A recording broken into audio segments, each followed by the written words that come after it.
Have you ever reached for a familiar bottle of painkillers and thought, it's only OTC, it can't be that bad? You are not alone.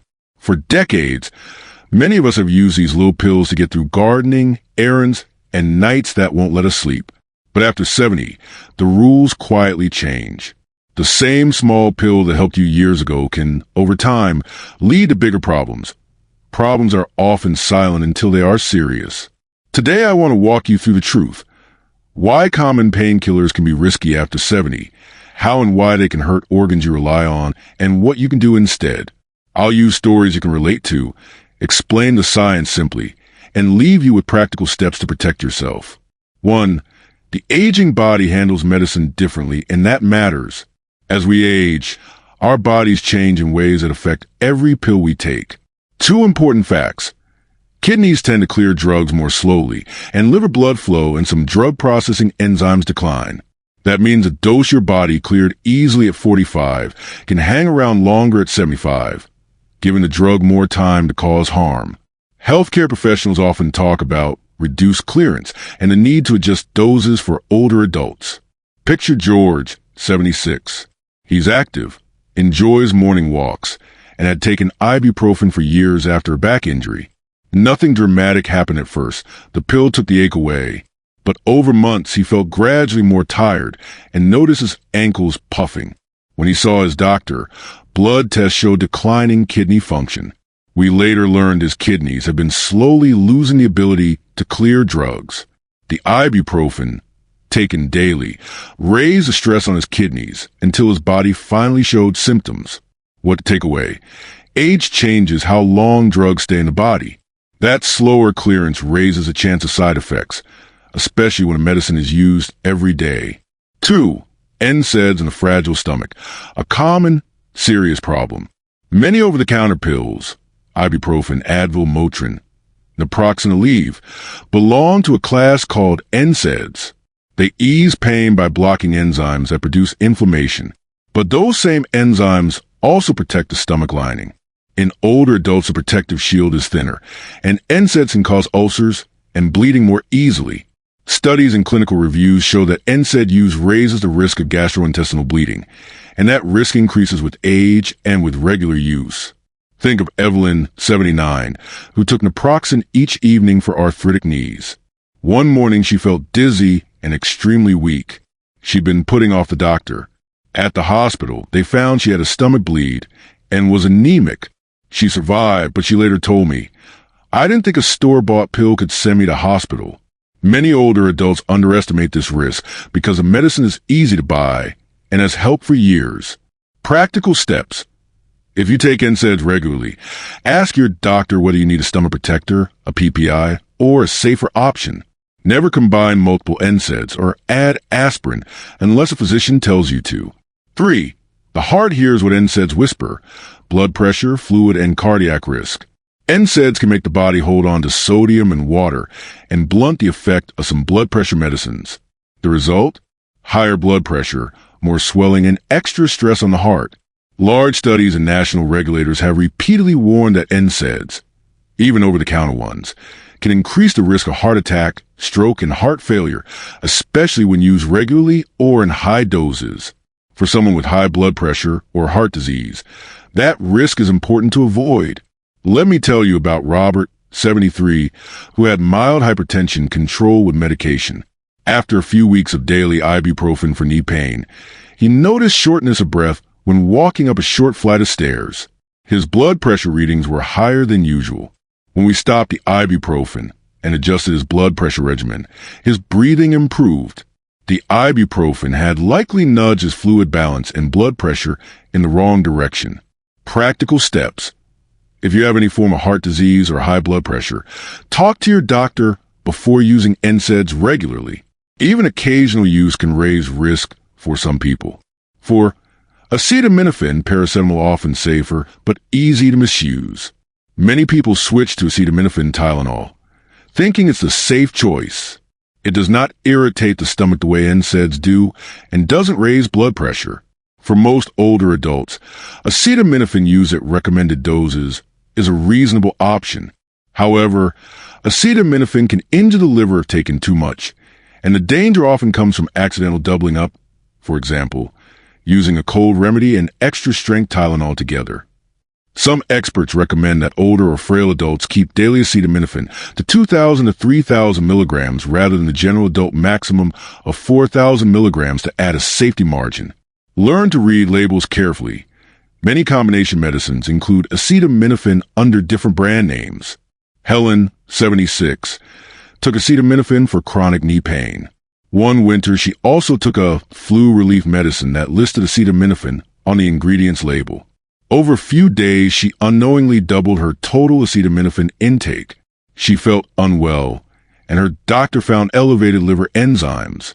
Thankfully, she was caught in time, but not everyone is. Practical steps. Always check all medicines, pills, cold drinks, prescription combos for acetaminophen. Use the lowest effective dose. And if you take it often or drink alcohol regularly, discuss a lower daily limit with your clinician. 5. Mixing medications. Interactions that sneak up on you.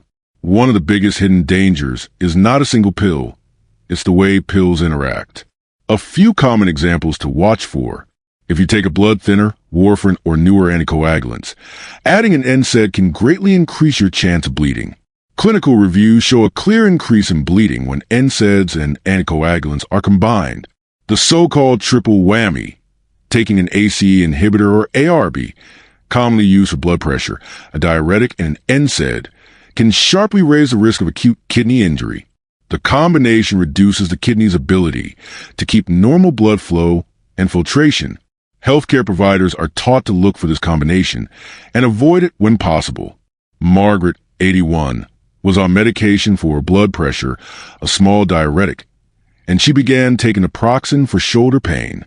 She later developed sudden confusion and reduced urine output, and required hospital care for acute kidney injury. Her family had no idea the medicines could act together so harmfully. Practical steps. Bring a complete medication list, including OTCs and supplements, to every medical visit. Ask your pharmacist if any new medicine interacts with what you already take. If you take blood thinners or blood pressure medicine, avoid taking NSAIDs without medical advice. 6. Safer, smarter alternatives. Practical strategies at work. You don't have to suffer in silence, and you don't have to rely on daily pills. Here are safer, effective options that many older adults can use instead of or alongside short-term pills. Topical treatments. Gels and creams with diclofenac or other topical NSAIDs can relieve joint pain in knees and hands while keeping blood levels lower than oral pills. Clinical reviews show good pain relief with fewer systemic side effects compared with oral NSAIDs. Therapeutic exercise. Strengthening, balance training, and low-impact exercise, such as walking, physical therapy, and Tai Chi reduce pain, improve mobility, and lower fall risk. NICE and major rheumatology guidelines emphasize exercise and weight loss as first-line approaches for osteoarthritis. Evidence shows Tai Chi and targeted exercise programs reduce pain and improve function in older adults. Heat, cold, and physical therapies. Simple things like heat packs, cold compresses, gentle massage, and supervised physical therapy often reduce pain and stiffness without systemic medication. Topical pain relievers and patches. Lidocaine patches, capsaicin cream, and certain topical NSAIDs can reduce pain for localized problems with less risk. Targeted medical options. For persistent, severe pain, talk to specialists about options like steroid injections, nerve blocks, or prescription medicines carefully chosen for older adults. These treatments are often safer than chronic OTC use when managed by a clinician. Sam, 75, used to reach for oral NSAIDs for knee pain.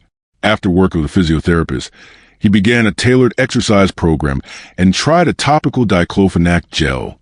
Over 3 months, his pain dropped enough that he no longer needed daily oral pills, and he felt more confident walking his dog. Practical steps. Ask your doctor about topical options and a short referral to physical therapy. Small, consistent changes, 20 minutes of strengthening 3 times a week, often pay big dividends. 7. How to use painkillers more safely if you must. If your doctor agrees you still need medicine, use these simple safety rules. Use the lowest effective dose for the shortest time possible. That reduces the cumulative stress on organs. Don't combine multiple OTCs that contain the same ingredient. Many cold remedies contain acetaminophen. Read every label. If you take blood thinners, blood pressure medicine, or diuretics, check with your prescriber or pharmacist before using NSAIDs. Drug combinations can raise bleeding or kidney risk. For acetaminophen, avoid chronic daily doses near the 4,000 milligrams limit. Many clinicians recommend staying at or below 3,000 milligrams per day for older or frail patients. If you drink alcohol regularly, use even less. Keep a medication list on paper and on your phone. Bring it to every visit. Include OTCs, vitamins, and herbal supplements. Ask for a medication review with your pharmacist yearly or whenever a new drug is added. 8. Warning signs you shouldn't ignore.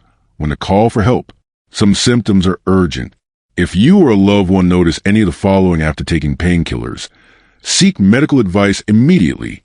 Black, tarry stools, or vomiting blood. Signs of gastrointestinal bleeding. Sudden decrease in urine, swelling, or sudden confusion. Possible kidney trouble. Yellowing of the skin or eyes. Severe nausea or severe abdominal pain after taking acetaminophen. Possible liver injury. Symptoms can be delayed for a day or two, so act fast. New shortness of breath, chest pain, or sudden severe headache. These could be heart or stroke signals and need immediate attention. These signs do not mean you did something wrong. They are your body's way of telling you it needs help. Early action often prevents a small problem from becoming a big one. 9. A practical checklist to take to your next appointment. Bring this to your next medical visit or pharmacist consultation. A full list of everything you take, the reason you take each item, and how often you take it. Ask these questions. Is this painkiller safe for me long term? Is there a topical or non-drug option? Do any of my medicines interact? If you're given a new pill, ask, does this increase my risk of bleeding, heart problems, or kidney issues? These 5 steps give you control and often uncover safer choices the first time. Pain is real. Relief matters. But so does the rest of your life. Your energy, your independence, your morning walk with friend. Over-the-counter painkillers are useful tools, but after 70, there are tools that need careful handling. A little knowledge, reading labels, asking a pharmacist, considering a topical gel, or a short course of physical therapy can protect you from harm without leaving you in pain. If George, Evelyn, Robert, Helen, and Margaret teach us anything, it's this: small habits repeated over time add up. A daily pill that seems harmless can quietly change your health. But with careful choices, guided by your clinician, and informed by simple safety rules, you can manage pain and protect the organs that matter. I'd love to hear from you. Have you or a loved one ever had a troubling reaction to an over-the-counter painkiller? What alternatives helped you? Share your story in the comments. Your experience might save someone else from a hospital visit. If this video helped you, please subscribe, and share it with a friend, neighbor, or family member. Small conversations can make a big difference. Take care of yourself and of each other.